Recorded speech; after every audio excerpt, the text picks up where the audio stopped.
खाने वाली चुड़ैल। रात को अचानक राधिका मौसी को किचन से कुछ गिरने की आवाज आई। उन्होंने बाहर निकल के देखा तो किचन में उन्हें कोई सफेद साड़ी में दिखा।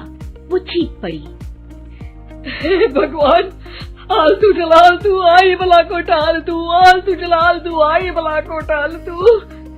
राधिका मौसी को चीखते सुनकर श्रवण बाहर आता है भागते हुए। अरे माँ, क्या हुआ? क्या देख लिया? दादी माँ आ गई क्या सपने में? अरे बेटा, रसोड़े में देख तो कौन है? श्रवण रसोड़े में झांक कर देखता है और उसे कोई नहीं दिखता अंदर। अब रसोड़े में तो कोई नहीं है माँ। कोई सफेद साड़ी में नहीं है क्या? नहीं माँ, कोई भी नहीं है। चिल्लम चिल्ली की आवाज सुनकर काजल भी वहाँ आ जाती है। अब क्या हो गया माँ जी? अरे बेटा, रसोड़े में एक चुड़ैल थी सफेद साड़ी में। अरे क्या कर रही थी वो अंदर? अरे बताया नहीं, कल आएगी ना तो पूछ लूंगी। चुड़ैल जी, आपका क्या प्लान है?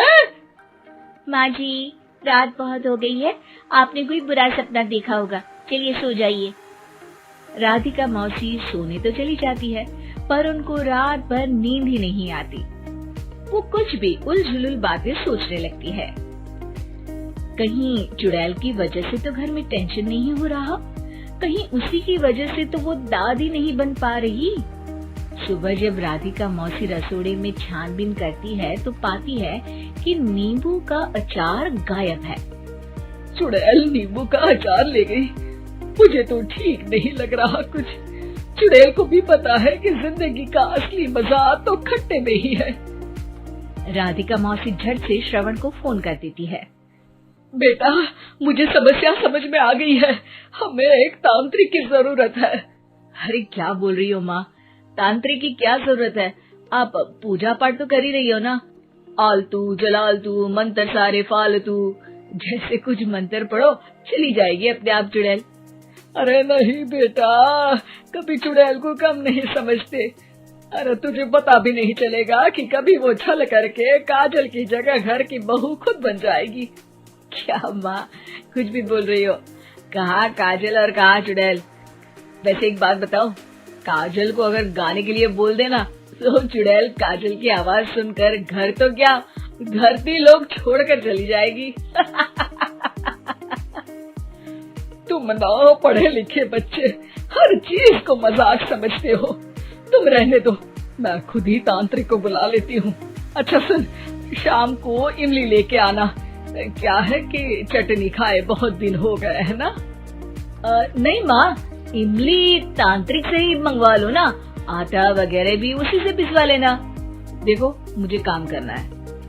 श्रवण रात को कई तरह की सब्जियों के साथ माँ के कहने पे चटनी के लिए इमली भी ले आया था, लेकिन राधिका मौसी के दिमाग में अलग ही फिल्म चल रही थी।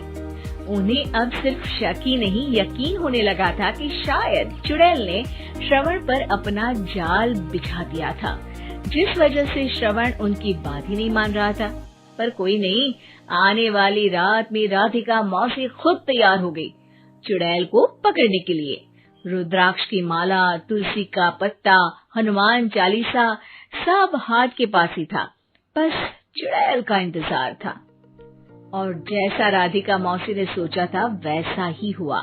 वो चुड़ैल उस रात भी आई, पर वो राधिका मौसी से तेज निकली और राधिका मौसी के उससे पकड़ने के पहले ही वो भाग खड़ी हुई। जरूर बहू पे साया है उस चुड़ैल का, तभी तो श्रवण के कमरे में गई है। और अगली सुबह राधिका मौसी पिछली रात हुए हमले में किन चीजों का नुकसान हुआ उसका हिसाब लगा रही थी। उनके खेमे से एक आम के अचार की शीशी भी गायब हो चुकी थी और वो इमली भी जो कल श्रवण लेकर आया था। राधिका मौसी इस बारे में सोच ही रही थी कि श्रवण जल्दी से रसोड़े में आकर दवाइयों की पोटली ढूंढने लगता है। अरे बेटा, क्या हो गया? अब माँ, वो काजल की तबीयत खराब है, बहुत घबराहट हो रही है उसे। हे भगवान, मैंने पहले ही कहा था कि तांत्रिक को बुला लेते हैं, पर नहीं, अब देखो उस चुड़ैल ने काजल को अपने वश में करना शुरू भी कर दिया है। हालांकि श्रवण भूतों में विश्वास नहीं करता था, पर अब वो भी डर जाता है और राजी हो जाता है एक तांत्रिक को बुलाने के लिए। कुछ ही घंटों में तांत्रिक आ जाते हैं और राधिका मौसी तांत्रिक जी को सब बता देती है। घोर संकट, घनघोर संकट, चुड़ैल को मारू जोर चाकट, ओम भट स्वाहा खटखा के आहा। अरे ये क्या मंत्र है? मेरे खुद के ओरिजिनल मंत्र है, कल रात को ही लिखे हैं, अच्छे लगे तो दाद चाहूंगा। एक और मंत्र सुनो, अर्ज किया है आब्राकडाब्रा, दिल्ली बम्बई आगरा, चंदा मामा सोबरले सुरन मामू जारा। ये मंत्र है? अरे कोई 40 वाली सा पढ़ो ना।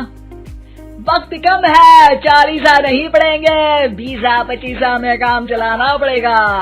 अलग निरंजन जाके लंदन, मुफ्त का मंजान घिस मेरे नंदन।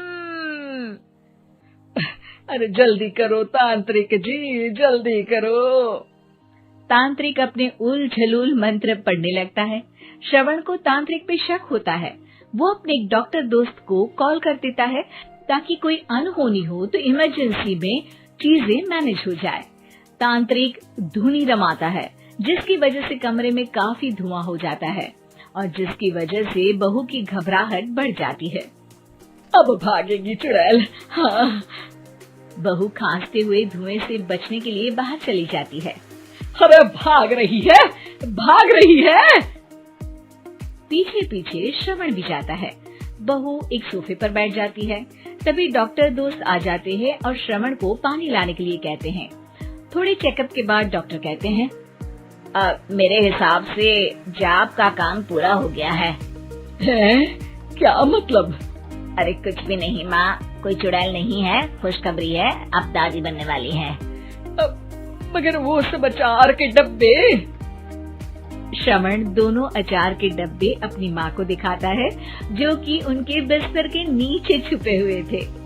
आपने सही बोला था माँ, वो चुड़ैल काजल ही थी जो खट्टा खा रही थी। हमें कल ही पता चला, पर हमने आपको ये तांत्रिक वाला काम करने दिया ताकि आपको भरोसा हो जाए कि भूत वगैरह कुछ होता ही नहीं। अच्छा अच्छा, ये तो बड़ी खुशी की बात है, पर बेटा मुझे एक झाड़ू तो ला दे। क्यों माँ? ये तांत्रिक का भूत उतारती हूँ मैं। अब तांत्रिक राधा मौसी के डर से घर से भाग निकलता है और राधा मौसी उसके पीछे भागती है। अरे संकट ये घनघोर है, तांत्रिक मुआ चोर है।